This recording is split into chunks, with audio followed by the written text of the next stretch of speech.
All right, so I created this simple diagram to explain and show why drop sets aren't as efficient as straight sets to failure. Save this and send it to a friend that is confused about this. So let's check this out. So here's your brain. Whenever you go to move a weight in the gym, this creates what we call a perception of effort.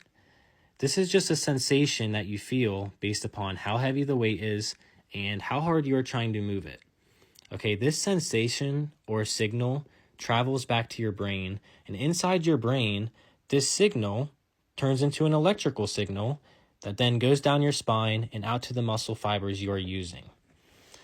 The strength of this signal, which is based upon how heavy it is and how hard you are trying to move it, determines your motor unit recruitment.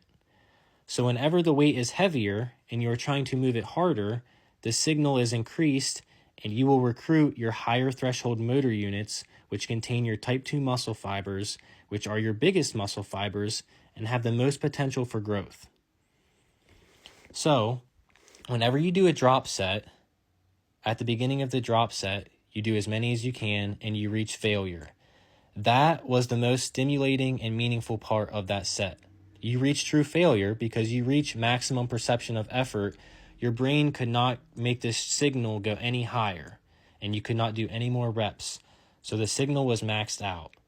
That is where you created mechanical tension and got all the benefits from that set. Okay, mechanical tension is when you are moving the weight as hard as you can, but it's involuntarily slowing down at the last 5-ish reps of the set. But you want to take it further for some reason. So after you drop the weight, all you do is decrease the perception of effort, which then decreases this signal.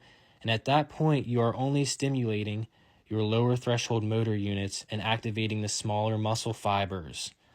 Okay, at this point, you are not undergoing mechanical tension and no more meaningful reps are occurring.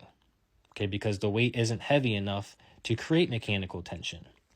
At this point, you're using your smaller threshold motor units, your smaller muscle fibers.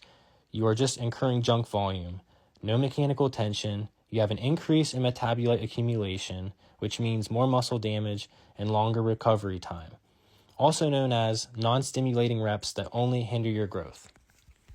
I hope this helps a little bit.